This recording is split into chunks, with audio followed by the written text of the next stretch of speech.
What's up, everybody? Welcome back to your favorite New York Jets subscription podcast, Badlands. I'm your host, Joe Caporoso.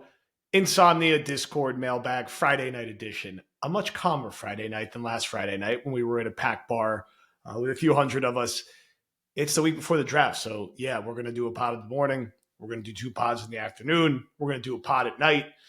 You're going to get a new flight plan in the morning from Connor. You're going to get a Discord show tomorrow.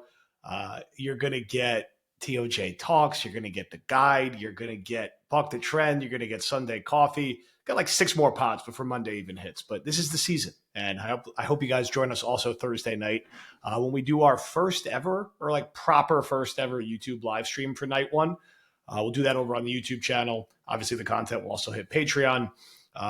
Working through the technical practicing over the next few days.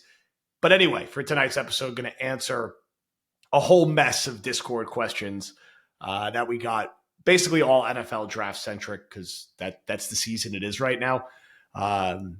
This week is it gives me a nice like look ahead to where I'd like us to be in a couple of years, where we legitimately have something like Sunday AM coffee every day, and we have an Insomnia Discord mailbag every night.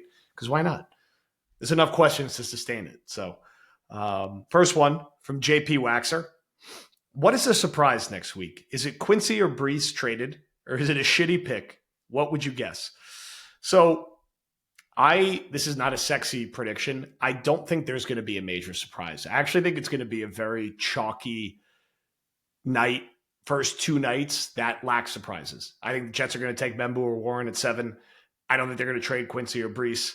I think on day 2, they're probably going to take the positions we expect them to. Maybe not necessarily Badlands or fans' favorites, but if they take a tight end in round 1, I think they're going to take an offensive line in round 2 or round 3. If they take an offensive lineman in round 1, I think they'll take a receiver or tight end in round 2 or round 3, and they'll figure it out in the other position. I think my general point is that I'm not necessarily expecting some big random fireworks. Now, the Jets could surprise us. It's a new combination of people. We've talked about that a lot. I just think the matchup of need and where they are picking and who is likely to be there is likely to lead to a chalky night. And I don't think they're in a rush to trade Brees or Quincy right now. Maybe something before the season happens. I don't think so. Quincy would probably be more likely than Brees, to be honest. But I don't think we're going to get that over the weekend. Maybe the Jets go acquire a veteran over the weekend, if we consider that as a potential surprise. Is it, the Goddard trade, the Kyle Pitts trade, the Meyer trade, the Mark Andrews trade? If they don't end up getting a Warren or a tight end early, maybe that's the closest thing I'd say to being a surprise. All right, next one from Christian Lynch. What were your first favorite players growing up? I didn't get into football until I was 12. After the Yankees won in 09, so mine was Jim Leonard. You're a younger man than myself. I properly becoming a Jet fan when I was like 6 or 7, so that was 93 or 94. I mean, my first real favorite player was probably Keyshawn Johnson. I think it was Paul did a nice little rant on how awesome Keyshawn was for Jet fans of that age when he first joined the team. But those teams were good. He brought some attitude to it. We all also love Corbett. So like Keyshawn and Corbett were sort of like the first guys. Vinny's run was really fun. Little Italian love there with Testaverde. So it was that first wave for me. It was like Testaverde, Keyshawn, Corbett, Parcells as a personality. And Parcells was like the first time the Jets got someone who you knew was going to be good and was good. Like they hired him and they were the worst team in the league. And it was just understood they were immediately going to be completely different. And they were. They went from 1-15 to 9-7 to the AFC Championship game. And the first game where he coached, I think they won like 47-0 against Seattle. So I loved him too. Even as like coach was basically my favorite player because he just ripped around the franchise and the culture so quickly. But the players that first come to mind for me are Keyshawn, Vinny, and Corbett of that era. All right. We got another one here. Scroll up. From Shaun of the Dead, how do you think Garrett Wilson feels about all this news today? This was yesterday about the Rodgers stuff. I'm sure he is subtly happy about it. Maybe, I don't think he's like throwing a parade or a party like some people might assuming he is. I think he was in a difficult situation last year. I think he's going to be here for a long time. And I'm sure he's happy and excited to be playing with a guy he had a lot of success with in college. And that's what he's focused on. I don't think he's doing laps, celebrating that Rodgers made himself look silly in an interview. I think if you're a Jet fan, one of the main things you're looking for in the next few months is Garrett Wilson getting paid. But I'm sure he had a little chuckle to himself. Uh, like a lot of people did. It's not just a Garrett thing. And the last year was just, by the end, it was a weird situation. And I would just say that it's safe to be confident that Garrett Wilson is probably like, I think I'm going to enjoy playing with Justin Fields a lot more than I enjoyed the end of last season playing with Aaron Rodgers. Next one from Toontown. Is there any scenario in which you think the Jets would select a quarterback in rounds 1 to 3 if they traded back multiple times and added more draft capital? Would that make them more comfortable in taking a QB? Would that be something you'd be more comfortable with too? I don't think the Jets are going to be able to trade back in the way that I think a lot of people would like them to. I just don't think this is the kind of draft class where people are going to be dying to move up. It would not shock me, I guess, if the Jets took a quarterback in the first 3, if a guy like Milroe, who I think is going to settle in as the third-ranked quarterback in our draft guide and on CR's big board, falls lower than expected, and yeah, they have an extra second because they were able to trade back, then it's a different kind of conversation. I just don't think the board's going to match up well for them, right? I don't think they're going to be able to trade back. I don't think they're going to take a quarterback at 7. And I think before they get up again, both Milroe and Dart are going to be taken. And then you're sort of in the zone, like who are you really reaching for? You know, maybe if McCord falls to day 3, you pull the trigger then. Maybe they like Will Howard as a 4th or 5th round pick. I don't think an early round guy happens unless they feel really strongly about Milroe and he falls a little further than they expect. It's not, there's a reason I didn't mock a quarterback to the Jets. There's a reason Connor, I believe, didn't mock a quarterback to the Jets. It's just not something we're really expecting to happen. But if something surprising happens with a player falling, Milroe in particular is a guy to keep an eye on. But I have this weird, it's not just me. I think he's going to go high. I think he's going to go between like 25 and 35. And I'm just fascinated to see, if he ends up with the Steelers or another team is more proactive to go and get him. All right. From GD Jets, who is the late round special teams ace that can make Banjo happy? RJ Mickens, we've talked about a ton. And he seems like he's going to be a 6th round guy. And when you take a 5th or 6th round guy, you expect them to be special teamers right away. So he's the confident day 3 guy that we feel good about, or the day 3 guy we feel confident about. So that's the name we're going to continue to kind of throw out and stick to. I don't know if they're going to make a very special teams specific pick for him. I'm not expecting them to take a kicker or a punter. But when you're drafting guys in round 5, 6, 7, particularly who are defensive backs or receivers, you really hope they can contribute on specials. And, Mickens is going to be a guy we're all watching for. And I think in Connor's mock, he got him much more in the sweet spot. I probably overdrafted him where I took him in the 4th or the 5th. He's more of a late 5th or 6th round guy. And if you could get him there, if he's not starting right away, I think he's someone that's going to be plug and play on special teams for them. All right. From Jay Targ, with the potential draft picks for Thursday, how would you put people in the following categories? Planning playoff beers, happy, meh, but I trust Aaron Glenn, disappointed, Discord storms one Jets drive. It's hard this year because there's just I don't think there's a huge range of surprises. So if they take Membu or Warren, I would put it at, I'm happy. I'm very happy with that. I don't know if it means I'm necessarily planning for playoff beers because they got the right tackle or the tight end, but they're like, those are good, smart picks that they need to make. And I'm fired up about it. Meh, but I trust Aaron Glenn. Maybe that's ending up with Campbell or Banks. I'm not going to be able to talk myself into a defensive player unless it's Mason Graham. I put Mason Graham in that first category as well. So it's this. I will be disappointed if the Jets take a defensive player who's not Mason Graham.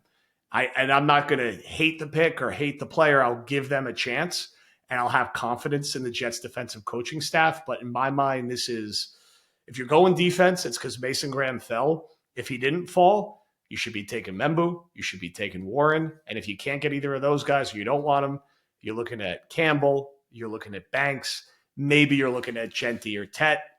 I don't know. Maybe you're looking at a trade back, but I don't want to be selling myself on a different edge or linebacker. So that's kind of my range of opinions and outcomes for right now. I'm really am expecting it to be Warren or Membu. And the fact that I'm saying that with this much confidence makes me feel like that's not going to happen now, but I'm going to stick with it. All right. Scrolling up here. From Patrick, who are the poor man prospects to the top prospects in this draft? The guys in the middle of the late rounds who remind you of top 20 consensus prospects. For example, I think Terrence Ferguson could be considered by many to be the poor man's Loveland. It's tough to have some of these one-to-one comparisons. If they're not going to get Membu, can they get Trapillo? Another guy I probably reached a bit on my mock. He's probably more of a third-round pick like Will had him than a second-round pick. But that's kind of where my mind clicks. If they take Ward in the first round, get Trapillo or Ursary as your right tackle. If they're going to take Membo in the first round, I think Mason Taylor is going to go too high to be considered the poor man's of anything. I would probably throw the dart at Arroyo, and maybe you get him in the third. So that's kind of the flip to where my mind goes. At this receiver position, if you're not going Ted early, which I don't think they are, Kyle Williams is where my mind goes as the mid-round receiver. And then this is a draft that has a glut of what feels like really interesting interior defensive linemen that you could get between rounds 3 and round 5. So it's just a matter of how you rank those guys. But if they don't get Membu, I do feel like there's like a bigger crop of right tackles that they can get who can start over Chugs. And I'm very much hope if they do take Warren in round 1, which will be my final prediction, that they go right back to the well at right tackle in round 2 and not any later than round 3. All right. From the Oshman, regardless of who is there at 7, trading back, assuming there is a team willing to trade up, seems like the best case scenario. How far back are you willing to go? I mean, it depends who's on the board. Like, if Membu's on the board and you feel great about him and you think he could be a 10-year right tackle, like, just take him. Don't trade back. I think the furthest you could see them going back is to the Pittsburgh pick. Maybe if Pittsburgh wants to come up aggressively and get a quarterback, and I think that's 21. Are you getting Loveland there? I don't really think he's going to be there at that point. Are you getting one of the receivers? I don't know who I feel great about at that spot. There's not much that gets me excited in the 17 to 24 range compared to who they could be looking at in the early 40s. So moving back a couple spots and still getting Warren or Membu or Banks, depending how the board breaks, and then getting an extra third, that excites me. Dropping down like 10 to 15 spots and living in the 20s this year, I don't love with this class. I just take Membu or Warren at 7. One of them will be there. I'd be shocked if both of them were gone, and go from there. And then see if you can move around the board a little bit on day 2, maybe, if it makes sense. But the Jets are not in a terrible spot. Picking 7, picking 42, picking 73. In this class, they should be able to do some good work and address the very real needs that they still have across the roster. All right, let's see if we can get another one here. Go back down to the bottom, see if any more were popped in. From G.I. Joe, just based off DJ's article, did Membo's workout affect your score as to where he should be drafted? I try not to let any late-breaking stuff like that really change my opinion. I feel good about our guys and how they've evaluated him and where he's going to sit in the draft guide, that Membo would be very good value at 7 in this class. I think him, Warren, if you could talk yourself out of the arm thing with Campbell, you really feel good about the talent level you're getting at 7 with any of those guys. Graham, I think also, but Graham, I think, is probably a top 4 player in this class, top 5 player. So you feel that much more strongly about it. Membu, certainly in this class, I think is a top 8 player at the worst. So nothing is going to change my mind that if the Jets get him at 7, that it's a bad thing. I think it's slightly more likely they're going to take Warren. And I know there's more skepticism about Warren from Jet fans at large, it feels like, than Membu, which I get because of the positional situation. But I think Warren is going to be a very Jeremy Shockey type player who can play all three downs and will be very good right away as a rookie. And I think will be a pick that Jet fans should be excited about if it happens. But with Bembu, I know I've talked about him personally, probably a little less. I think he would be a very solid pick. And I think, man, how good would you feel going into week one saying we got Membu, we got AVT, we got Titman, we got Simpson, and we got Olu. And then, you got Myers as your top backup who's got some starting experience. Chugs is where he should be as a backup swing tackle. And then, your 8th and 9th linemen are Max Mitchell and Carter Ward and like Xavier Newman. Great. That's where they should be. They just shouldn't be starting or close to playing. So it's a nice looking defensive line. So, I'm recording this Friday night. I don't have any intent on changing my mock unless I hear something crazy, which I don't think I will. But I'm always open-minded to changing things at the last second. But I think I'm likely to stay with Warren. And I think most of our general consensus here, as we've been sharing at our mocks, is it going to be Warren or Membu? Graham being there could be an interesting curveball, but I don't think he's going to be. And I'm not expecting some radical curveball from the Jets. I think they want a big and physical player for their offense because I think they're going to want to run a very specific kind of offense with Justin Fields, with Breece Hall, with Braylon Allen, with Isaiah Davis, with the other 4 offensive linemen they have. And I think both Warren and Membu fit well with that. So tomorrow, there'll be that much more draft chatter. Sunday, the guide hits. Clear some time on your Easter Sunday to dig in. I think it's going to hit a little later in the day at night. But will be a great resource going into draft week.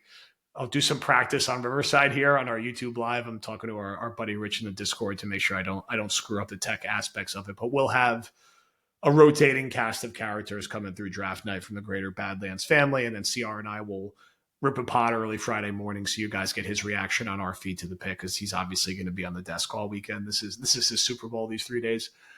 For me, I'll just be here. I got the family out of the house and just chilling and doing a lot of draft pods and a lot of draft streams. So thank you for all the questions. I will probably do another 1 or 2 of these at least before the draft hits. So thank you again, and we'll talk to you soon.